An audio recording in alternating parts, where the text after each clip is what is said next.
Salut à tous, j'espère que vous allez bien. Donc je vous retrouve aujourd'hui pour vous parler de mes dernières lectures et vous montrer aussi quelques livres que j'avais oublié de vous montrer l'autre fois. Donc je vais commencer par mes dernières lectures. C'est assez... Il y a tout en fait, des trucs que j'ai pas aimés. Comment vous dire? Je vais déjà vous parler de celui que je n'ai plus. Donc il s'agit de Olga Tokarczuk, je sais pas quoi, sur les ossements des morts, que je n'ai pas aimé du tout. Pourtant, c'est un prix Nobel de la littérature. Tout le monde a apprécié cette lecture, mais pas moi. J'ai pas aimé l'écriture, j'ai pas aimé l'intrigue, j'ai pas aimé la fin. Je me suis un peu renseignée sur cette auteure. Elle a fait des études en psychologie, donc je comprends un peu ce qu'elle a voulu faire, mais je trouve qu'elle l'a mal fait. Enfin, j'ai pas aimé en fait, c'est comme ça. J'ai trouvé que c'était super mal écrit. Je sais pas quoi vous dire d'autre. Je pense que je ne relirai jamais cet auteur. Et ma foi, il en faut pour tous les goûts. Voilà. Par contre, celui que j'ai adoré, c'est Cadavre exquis d'Agustina Basterica. Donc en fait, c'est une dystopie. Dans cette dystopie, les animaux ont tous chopé une maladie. Du coup, l'homme ne peut plus consommer, puis c'est contagieux, je sais pas quoi. Du coup, tous les animaux sont exterminés. Du coup, il n'y a plus de viande à consommer. Et du coup, les scientifiques créent une sorte d'hybride d'humain, genre de clone, pour les bouffer en fait, pour les élever, voilà, pour remplacer les animaux. Et c'est super sadique parce que genre, pour pas que les gens se disent genre, c'est des humains au final, est-ce qu'ils ont une conscience, est-ce qu'ils en ont pas, enfin je sais pas, et ben en fait tu leur coupes les cordes vocales. Comme ça ils peuvent pas s'exprimer, comme ça, voilà. Et le personnage principal, eh ben, c'est un homme qui travaille dans un abattoir. Voilà. Donc, il y a certaines scènes... Enfin, il y a des gens qui ont dit que ce livre était gore. Je vais vous en montrer un juste après. Ouais, qui est vraiment gore. Celui-là, je trouve que ça va. En fait, c'est gore, mais pas genre pour vous... L'auteur, elle cherche pas à vous impressionner, en fait. C'est juste décrit, bien décrit. Donc, c'est à l'image de la réalité. Enfin, la réalité, on est dans une dystopie, mais voilà, quoi. C'est pas de la cruauté gratuite. C'est l'auteur veut nous montrer... de nous faire passer des messages. Donc c'est ce que j'ai aimé comparé à Sur les ossements des morts, où au final il n'y a pas vraiment de message concret. Enfin non, je peux pas vous dire sinon je vais vous spoiler, mais j'ai pas aimé. J'ai pas aimé. Là par contre, il y a des beaux passages. Genre il y a un passage. Ah, celui-là, ouais. Son père ne parle presque plus. Il émet des sons, des plaintes. Les mots sont là, mais sous cloche. Ils pourrissent sous la folie. Parce que le père du personnage, avant, il était genre boucher. Et après la transition, donc du moment où tous les animaux sont morts et ça a été remplacé par des humains hybrides, et ben lui, il a un peu pété un câble, il est devenu fou. Et dans un autre passage, il dit aussi « Son père est une personne intègre. C'est d'ailleurs pour ça qu'il est devenu fou. » Donc quand même, il y a matière à philosopher un peu après ce bouquin, ce qui n'est pas le cas après Sur les ossements des morts.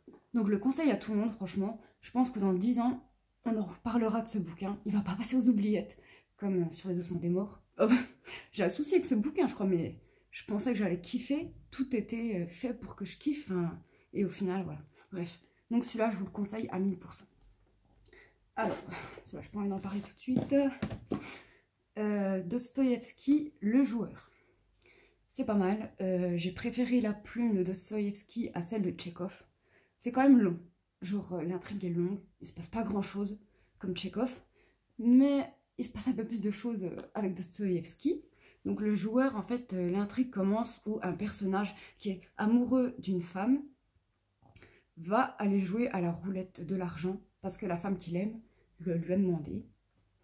Et on va suivre des personnes qui sont plus ou moins addictes au jeu d'argent. Voilà. Donc, c'est pas mal. Mais c'est pas non plus un roman de ouf, quoi. C'est bien entre deux gros romans.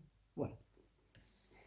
Alors, j'ai lu de Tadeusz Konwicki, enfin, je l'ai fini, genre, je l'avais commencé il y a perpète, bah, avant le premier confinement, je crois. Et justement, je l'avais arrêté parce que c'était assez déprimant comme bouquin, donc je voulais pas trop le lire. Du coup, je l'ai terminé et je le conseille pas. Je le conseille vraiment pas. Ils disent que ce livre, au début, il était paru dans des circuits parallèles, donc pas officiellement, mais je comprends pourquoi. Enfin, c'est vraiment, il n'y a pas plus. J'ai jamais lu un livre aussi déprimant de toute ma vie. En fait, l'histoire, c'est un homme qui est dépressif, qui va en finir, mais voilà, pour l'instant, il n'est pas décidé, entre guillemets. Et un jour, ses amis vont le voir et lui disent, voilà, t'étais membre du parti, parce que c'est un peu politique, enfin, il est polonais, l'auteur, il me semble. Non, Lituanie. Ouais, bref. Donc ça, c'est politique, et justement, ses amis disent, bah voilà, écoute, nous, on a toujours su que tu étais dépressif. Il se trouve qu'on a un message à passer au gouvernement, qu'il y a bientôt une date anniversaire. Donc ce que tu vas faire, eh ben, tu vas te faire exploser là-bas. Voilà, parce que de toute façon, tu veux mourir, et de toute façon, au moins ta mort, elle va servir à la cause. Voilà. Donc tout le long du bouquin, on suit le personnage qui...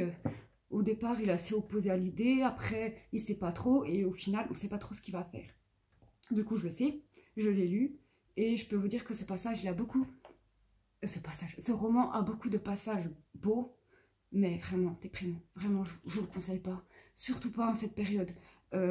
Si vous l'avez dans votre bibliothèque, voilà, gardez-le pour... dans quelques années, mais non, ne le lisez pas en ce moment, parce que moi, il m'a vraiment... voilà, dépression, bref.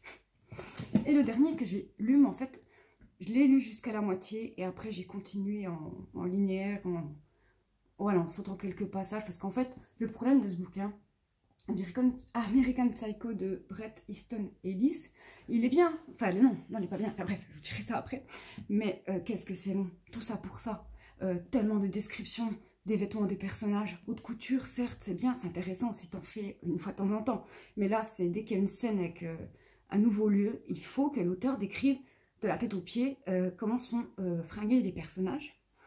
Donc je trouve que ce roman, ça ressemble, c'est un mixte entre Gossip Girl, la série, et Orange Mécanique, le film. Voilà, donc vous voyez, deux univers complètement opposés.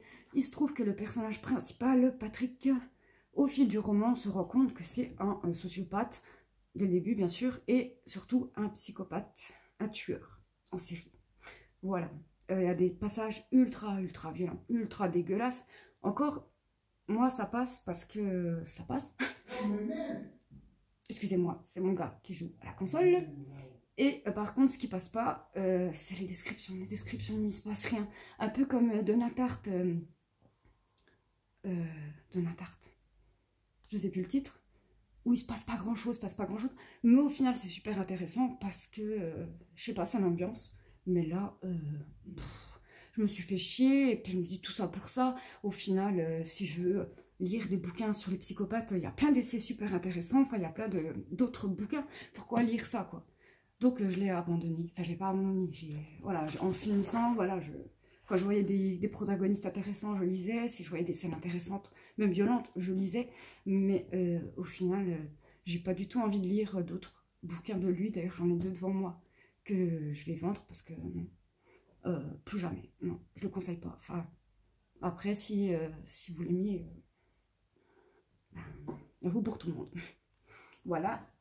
Et sinon, eh ben, les livres que j'ai acheté de Thomas Mann, Mario et le magicien, suivi de Expériences occultes et autres récits. J'ai pris celui-là parce que de Thomas Mann, j'ai encore rien lu, mais j'en ai quelques-uns dans ma bibliothèque. Mais je trouve que tous, ça parle de Dieu. Enfin, il y a beaucoup de références. C'est pas que ça me dérange, mais j'ai pas forcément envie de commencer par ça. Donc voilà, celui-là je le trouve intéressant. Je l'ai trouvé sur Vinted, je vais vous montrer. C'est le membre nucléaire. En fait, c'est une bouquinerie éphémère en Belgique. Et il y a vachement de bouquins, je crois il a 600 ou 700 livres en stock sur Vinted. Et c'est tous des titres un peu qu'on trouve pas forcément partout. Par contre, les prix sont assez élevés, mais si vous achetez 3 livres, je crois que vous avez moins 20%. Donc voilà. Ah ouais, attendez, faut que je vous montre celui-là aussi que j'ai abandonné. J'ai abandonné d'André Gide. Les nourritures terrestres, suivies de les nouvelles nourritures. C'est très bien écrit, c'est beau, c'est un peu genre... entre le roman, l'essai et la poésie, je peux pas trop décrire.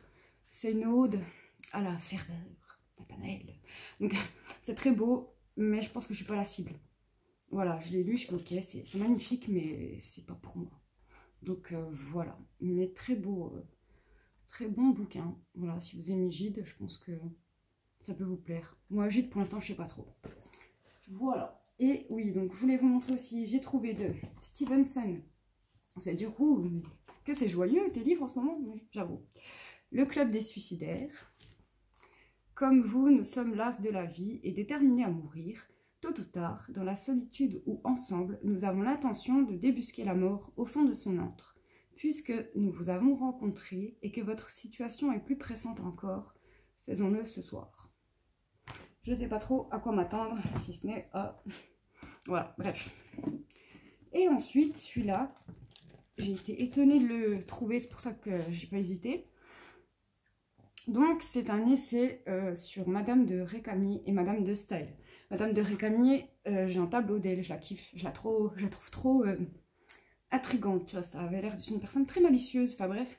Et apparemment, elle a une relation amoureuse avec Madame de Staël. Et ça, je ne savais pas du tout, donc ça m'intéresse d'en savoir plus.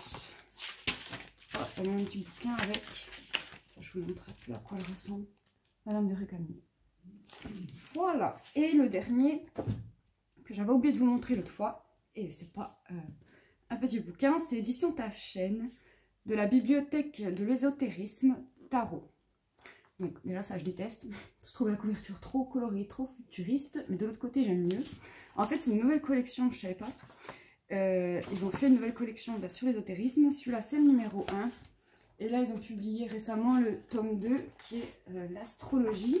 Et en fait dans celui-là vous avez en première partie toutes les arcanes majeures. Voilà, la papesse avec un peu ce qu'elle signifie.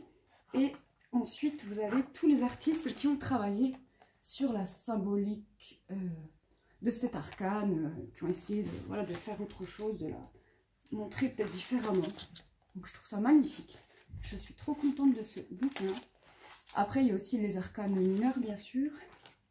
Mais c'est trop beau, c'est trop bien, je kiffe. Oh là là. Voilà.